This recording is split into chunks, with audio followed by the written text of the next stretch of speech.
En el día de hoy estaremos viendo nuestra segunda clase de eclesiología, estamos viendo doctrina de la iglesia y en el día de hoy veremos nuestra clase que lleva por nombre la relación de lo invisible con lo visible, santos visibles. La semana pasada tuvimos la oportunidad de ver el párrafo 1 de nuestra confesión de fe. Recuerden ustedes, llamaba a traer la confesión de fe que cada uno tiene. Y en el párrafo 1 leíamos lo siguiente: la Iglesia católica o universal, que con respecto a la obra interna del Espíritu y la verdad de la gracia, puede llamarse invisible. Se compone del número completo de los electos que han sido, son o serán en uno bajo Cristo, su cabeza, y es la esposa, el cuerpo, la plenitud de aquel que llena todo en todos. Entonces estamos viendo doctrina de la iglesia, estamos viendo lo que se conoce como eclesiología, y lo primero que hicimos fue tener una definición de qué es la iglesia. En las clases de premembresía iniciamos con esta definición. Dice: la iglesia es la asamblea compuesta por personas que han sido llamadas por el Evangelio de Cristo para apartarse del mundo, andar en novedad de vida y glorificar a Dios. Los miembros de la iglesia son guiados por el Espíritu Santo y estos se unen por mutuo acuerdo para vivir conforme a la palabra de Dios en obediencia total a ella. Allí hablamos nosotros de iglesia, no importa si son 10 o si son miles, si reconocen y se someten al señorío de Cristo, estamos hablando de una iglesia. Ojo, no podemos hablar nosotros de iglesia, ni siquiera podemos hablar de pastores cuando no hay miembros. Entonces, en nuestra primera clase hablábamos de esta iglesia, de esta asamblea de personas que han sido llamadas por el Evangelio de Cristo, entonces para apartarse del mundo y andar en novedad de vida, y veíamos tres términos importantes. Primero, veíamos que la iglesia es católica, es decir, la iglesia es universal. La iglesia tiene un aspecto universal que abarca a todos los creyentes de todos los tiempos, de todos los lugares, que han sido elegidos por Dios y solo Él conoce a la perfección. Eso es que la iglesia es católica, que la iglesia es universal. El segundo término que veíamos importante es que la iglesia es invisible. Es decir, es invisible con respecto a la obra interna que el Espíritu Santo hace en cada creyente. A través de la gracia del Señor, el Señor los llama, el Señor hace la regeneración y solo el Señor puede distinguir de manera perfecta esa obra hecha en una persona. De esa manera la iglesia es invisible, solamente el Señor la conoce a la perfección. La iglesia invisible no es diferente a la iglesia visible. El Señor, a quien salva, lo añade a una iglesia local, a una iglesia visible, a una iglesia como esta. Por ende, el cristiano verdadero pertenece tanto a la iglesia universal como a una iglesia local. Iglesia universal o católica, iglesia invisible. Y lo tercero que aprendíamos es que la iglesia está compuesta por los elegidos. Las promesas y las bendiciones de Cristo recaen sobre los elegidos. Dios los salva con su poder y los añade a su iglesia, que también es conocido como su cuerpo.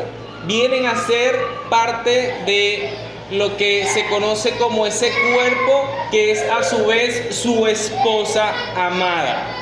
Entonces, cuando pensamos nosotros en la iglesia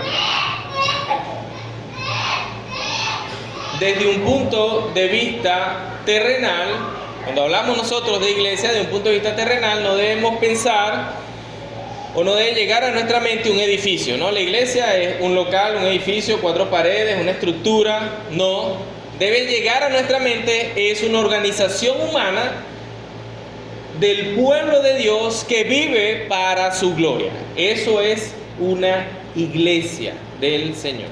Ahora bien, en el día de hoy estaremos viendo el párrafo 2 de nuestra confesión de fe. ¿Qué vamos a ver allí? La relación de lo invisible, que es la descripción que hacemos en el párrafo 1 de cómo es la iglesia en general, con lo visible. A esto, este párrafo lo llama santo visible.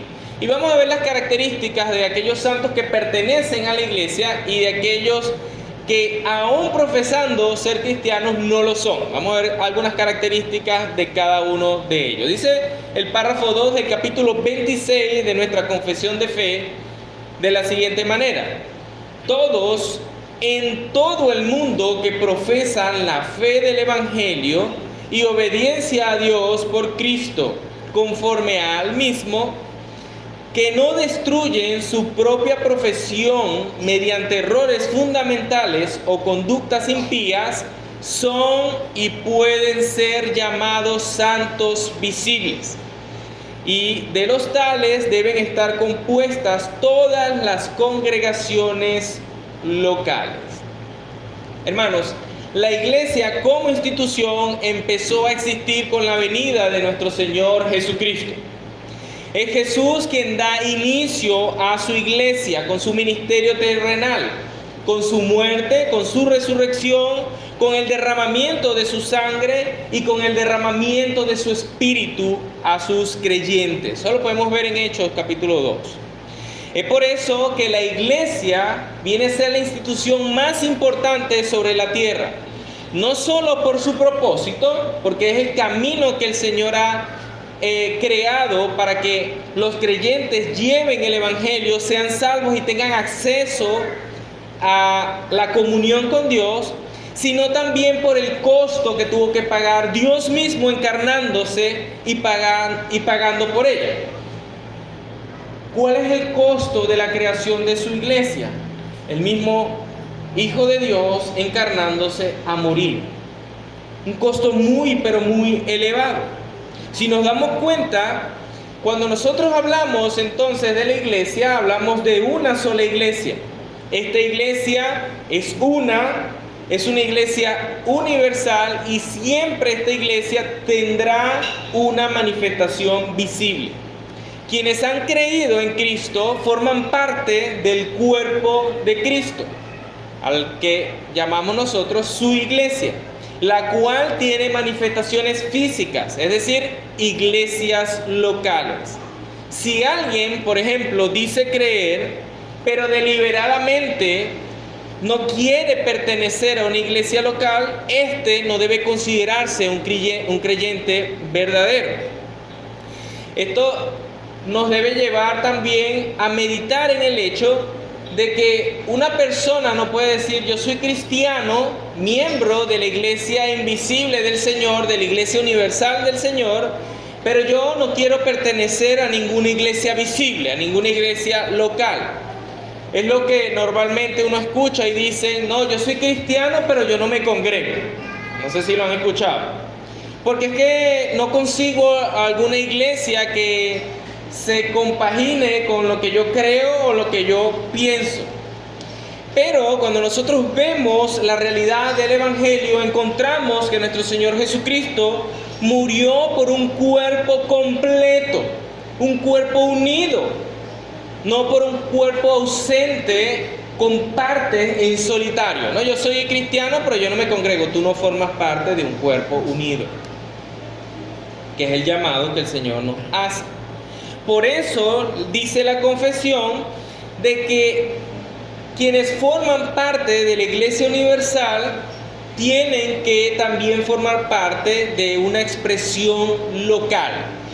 Estos, que son los creyentes, son y deben ser todos y en todo el mundo los que profesan la fe del Evangelio y la obediencia a Dios por Cristo. Y aquí vamos a ver entonces nuestra primera sección de aquellos requisitos u obediencias o o evidencias espirituales para ser miembros de una iglesia local. La obra que el Señor hace en el corazón de una persona lo lleva a querer formar parte de su cuerpo. Y para formar parte del cuerpo de Cristo, es decir, ser miembro de una iglesia, lo primero que dice nuestra confesión de fe, fundamentado en las Escrituras, es haber creído el Evangelio. Debes haber creído en la obra de nuestro Señor Jesucristo a tu favor. Solo a través de conocer el Evangelio, de creer el Evangelio y de confiar en el Evangelio, en la obra de Cristo a tu favor, es que tú puedes llegar a formar parte de la iglesia de Cristo. Puedes llegar a formar parte de su pueblo. Y cada uno de quienes han creído en quien el Espíritu Santo ha obrado un nuevo nacimiento en su corazón, vivirá una nueva vida. Es lo que nos dicen las Escrituras y es lo que nos dice la confesión de fe. Has creído y debes pues vivir en obediencia al Señor. Esto obviamente, si ustedes se ponen a ver, estas dos características, haber creído y vivir en obediencia, se unen a la definición de iglesia que teníamos en el principio. Una asamblea compuesta por personas que han sido llamadas por el Evangelio.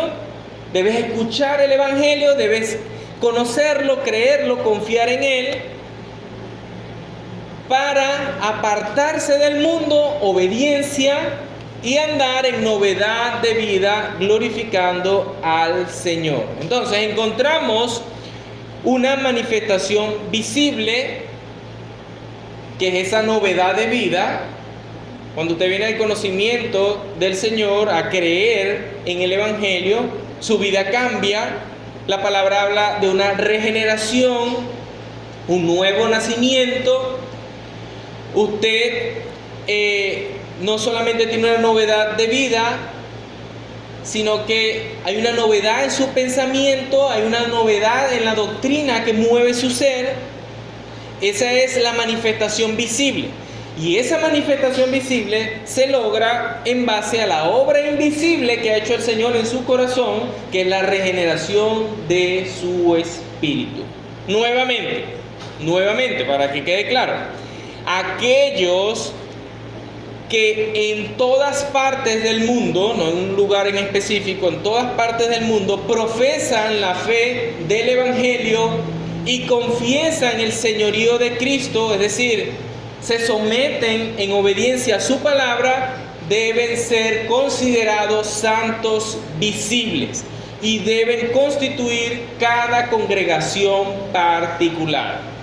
El apóstol Pablo, escribiendo a la iglesia en Corinto, 1 Corintios capítulo 1, versículo 2, dice: a la iglesia de Dios que está en Corinto, a los santificados en Cristo Jesús, llamados a ser santos, con todos los que en cualquier lugar invocan el nombre de nuestro Señor Jesucristo.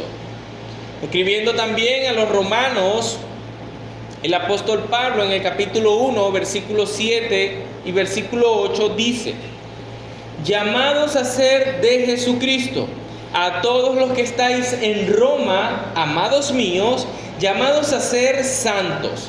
Gracia y paz a vosotros, de Dios nuestro Padre y del Señor Jesucristo. Y continúa diciendo: primeramente doy gracias a mi Dios mediante Jesucristo con respecto a todos vosotros, de que vuestra fe se divulga por todo el mundo.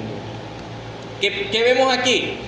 Que el apóstol Pablo escribe esta epístola a creyentes, a personas que forman parte de una iglesia local, con una manifestación física y terrenal.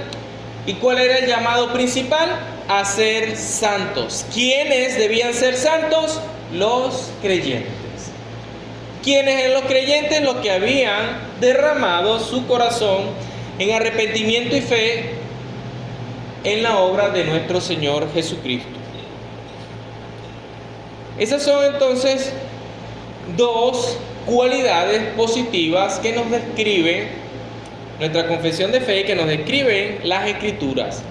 Debemos, para considerar a alguien para ser miembro de la congregación, debe profesar la fe del Evangelio y debe tener obediencia a Dios por Cristo. Ahora, si queremos ahondar un poco en qué significa esto de profesar la fe del Evangelio, pudiésemos definirlo conceptualmente hablando. Profesar la fe del Evangelio es la capacidad de apropiarse de manera personal de la obra de Cristo por la fe. Y esto se evidencia en una persona, queridos hermanos, teniendo la capacidad para articular su fe de manera clara. Es decir, yo puedo decir, yo creo en Cristo, pero como iglesia necesitamos saber qué crees tú de Cristo. ¿Qué necesitas saber de Cristo? ¿O qué articulas tú con tus palabras que crees tú de Cristo? Para esto es necesario entonces reconocer y poseer lo que llamamos nosotros teológicamente como la ortodoxia cristiana. Y ahorita vamos a ver un poquito acerca de eso. Pero entonces, profesamos la fe en el Evangelio, nos apropiamos de manera personal de la obra de Cristo, decimos: Cristo murió por mí, por mis pecados, por mis maldades, mi nombre estaba escrito en la cruz del Calvario, yo he recibido perdón y ahora tengo comunión con Dios.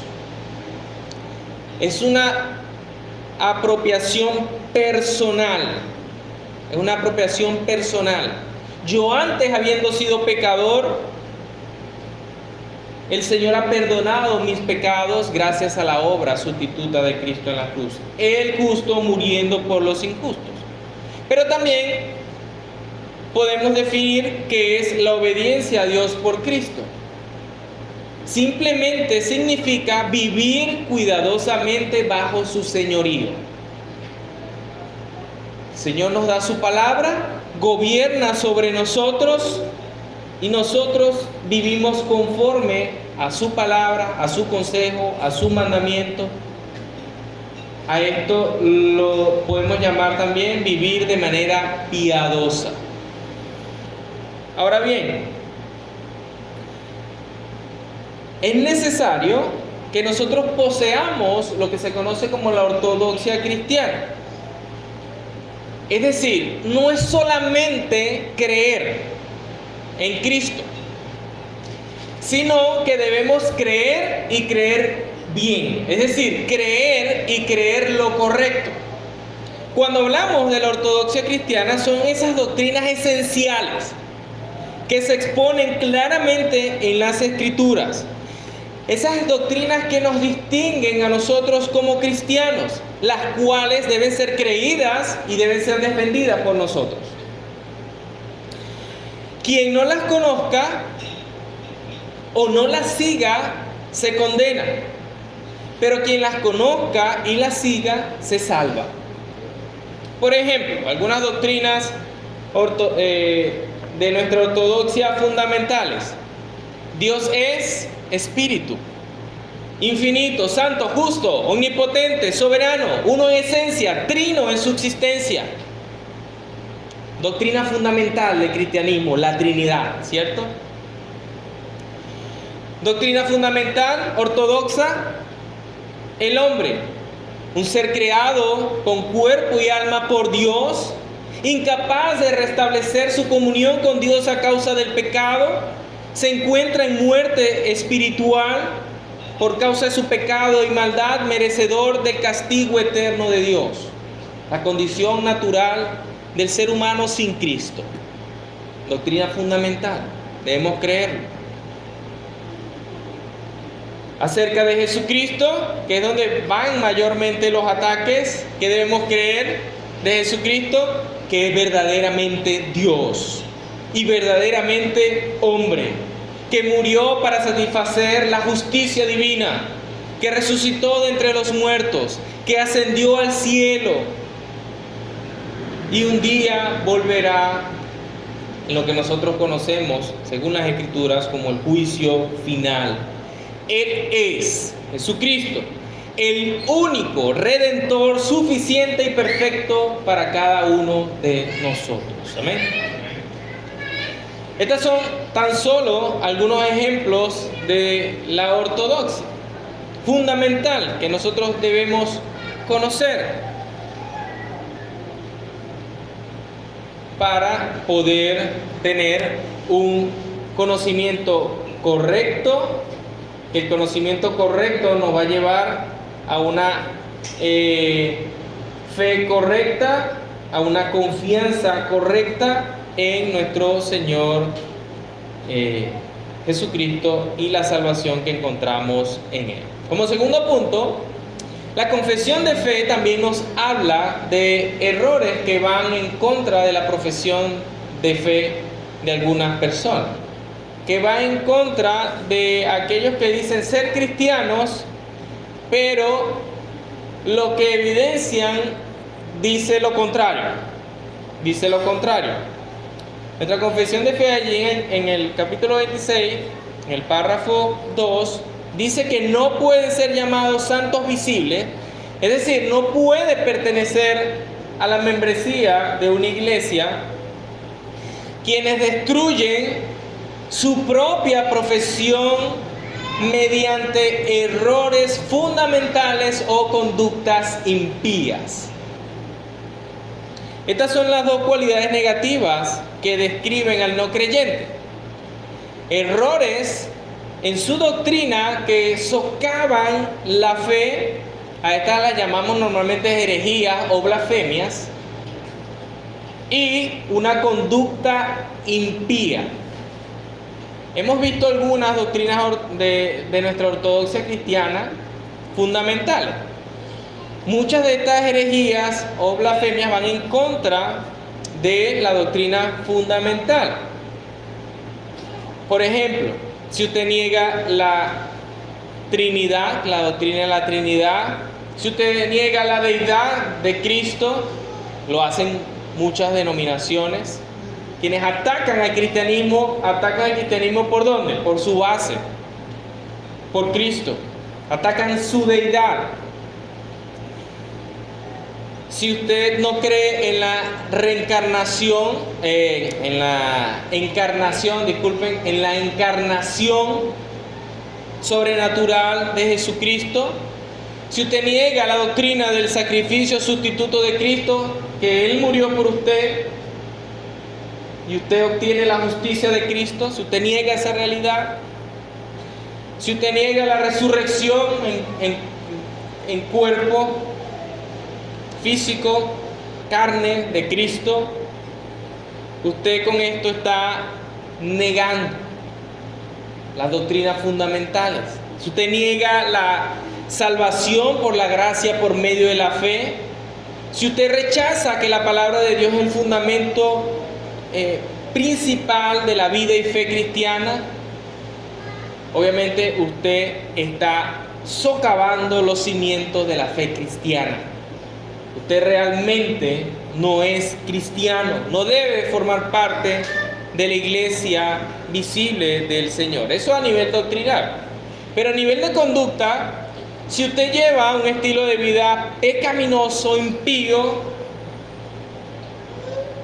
como resultado de ignorar o desobedecer los mandamientos del Señor, usted también debe ser excluido de llamarse santo del Señor. Aquí es importante que mencionemos algo. Puede que dentro de una iglesia local estén santos, lo que hemos llamado aquí santos, aquellos que profesan la fe en Cristo, que viven en obediencia, aquellos que esa fe está fundamentada sobre el fundamento sólido y correcto de la palabra del Señor, pero también pueden convivir en la iglesia local personas impías, estén conviviendo, aún dentro de la membresía de la iglesia. Pero el Señor ha dejado una herramienta muy importante para depurar su cuerpo o para santificarlo, entendiendo que no somos perfectos. Y esta herramienta, queridos hermanos, es la disciplina eclesiástica. Por eso dentro de los textos que acompañan nuestro párrafo 2, encontramos Mateo capítulo 18, versículo 15 al 18. Dice allí, Mateo 18, versículos 15 al 18. Por tanto, si tu hermano peca contra ti, ve y repréndele estando tú y él solos. Si te oyere, has ganado a tu hermano. Mas si no te oyere, toma aún contigo a uno o a dos, para que en boca de 2 o 3 testigos conste toda palabra. Si no los oyere a ellos, dilo a la iglesia. Y si no oyere a la iglesia, tenle por gentil y publicano. De cierto os digo que todo lo que atéis en la tierra será atado en el cielo, y todo lo que desatéis en la tierra será desatado en el cielo. ¿Qué quiere decir esto? Quiere decir que pueden haber o existir casos en que los hermanos caigan o caigamos en pecado. El Señor ha determinado esta herramienta, la disciplina eclesiástica, para mantener pura a su iglesia. Es decir, si un hermano comete pecado, la iglesia tiene esta herramienta para exhortar al hermano y traerlo de vuelta.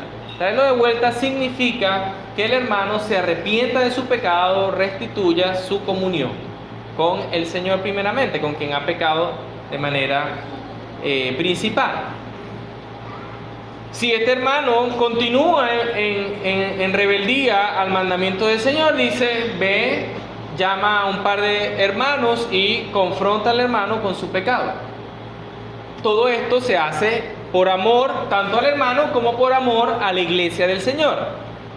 Si la persona continúa en pecado y maldad, díselo entonces a la iglesia. Aún allí, el propósito es que la persona venga a restituir, que venga a considerar su pecado, se arrepienta y restablezca la comunión con el Señor y con la iglesia.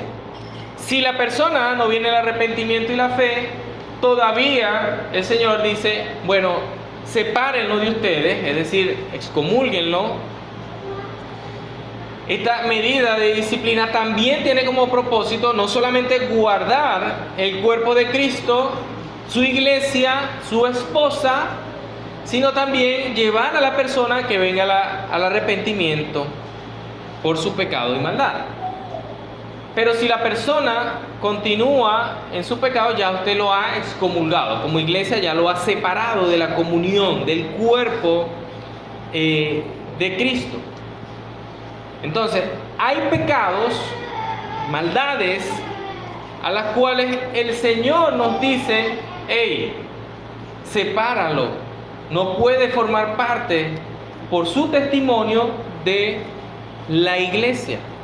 Tenemos un ejemplo bien claro en 1 Corintios capítulo 5, versículo 1 al 9, de un caso terrible de pecado y maldad dentro de la congregación, dentro de la iglesia. Y vamos a ver cómo dice el apóstol Pablo que debía actuar, que se debía actuar. Dice 1 Corintios capítulo 5, versículo 1 al 9. De cierto se oye que hay entre vosotros fornicación. Fornicación, pecado sexual. Y tal fornicación cual ni aún se nombra entre los gentiles. Era un pecado terrible el que estaba ocurriendo allí. Y vosotros y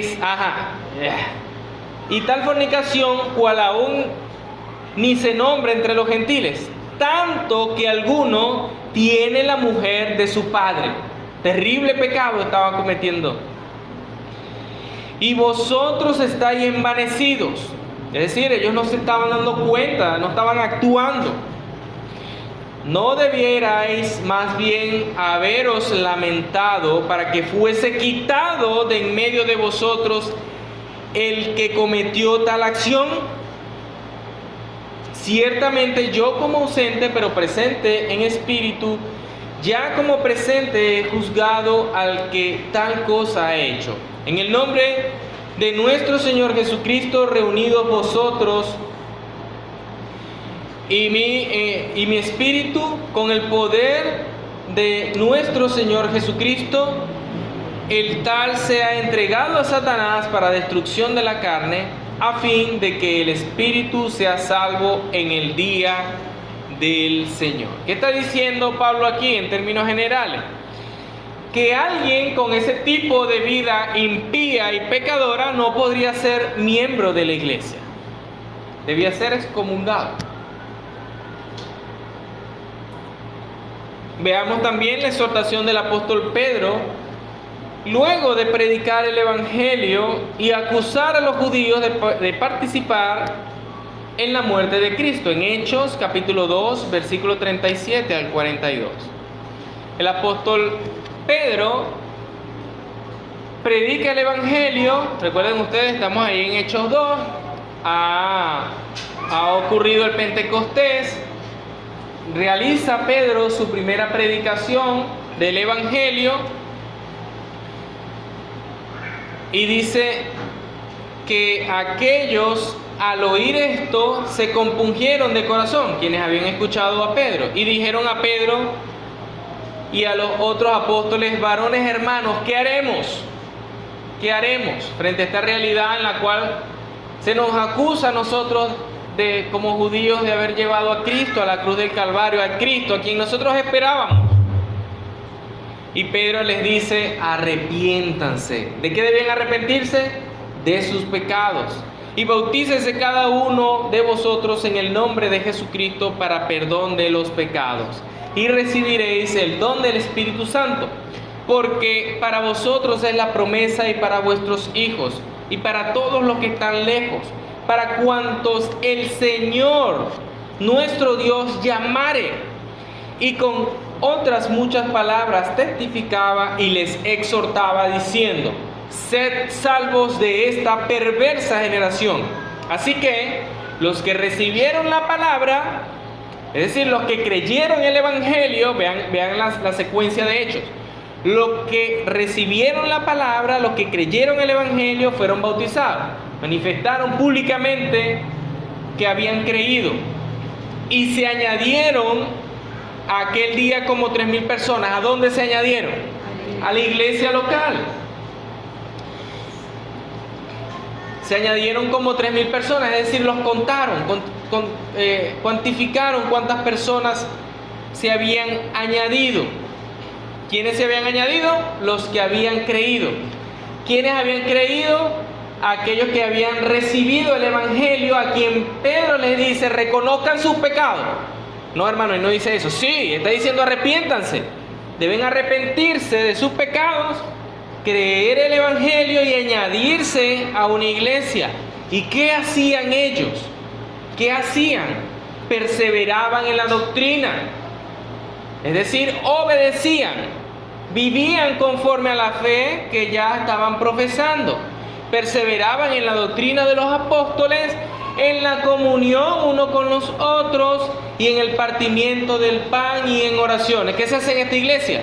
Compartimos el evangelio, tenemos comunión los unos con los otros, perseverando en la doctrina de los apóstoles, partimos el pan, aquí estamos haciendo referencia a la cena del Señor, y tenemos nuestras oraciones, ¿cierto?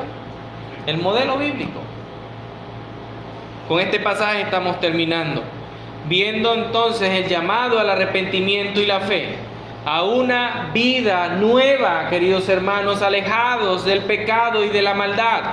Aquellos que recibieron correctamente la palabra del Señor, la palabra de verdad, es decir, aquellos que creyeron, fueron bautizados, fueron añadidos, perseveraban en la doctrina de los apóstoles, tuvieron comunión, practicaron las ordenanzas del Señor. La obra invisible de Dios que hizo a través de su Santo Espíritu, regenerando sus corazones, llevándolos a creer el evangelio, hizo que tuviesen el deseo de unirse a una iglesia local. Estos son los que describe nuestro párrafo 2 como santos visibles, que se esfuerzan por vivir para la gloria de Dios y que deben pertenecer a iglesias locales. De esa manera se conforman nuestras iglesias, queridos hermanos. No con personas perfectas, porque todos los días batallamos con pecados, con maldades de nuestra mente, de nuestro corazón, de nuestras actitudes, lo que hacemos, lo que no hacemos. Pero nos esforzamos por mortificar el pecado y seguir el camino que el Señor nos ha trazado. Por esas personas regeneradas que podemos ver, palpar, se conforma la iglesia viva del Señor. La obra invisible se hace visible. Por eso nuestro mensaje, nuestro estudio del día de hoy llevaba por nombre la relación de lo visible con lo invisible, santos visibles. Amén.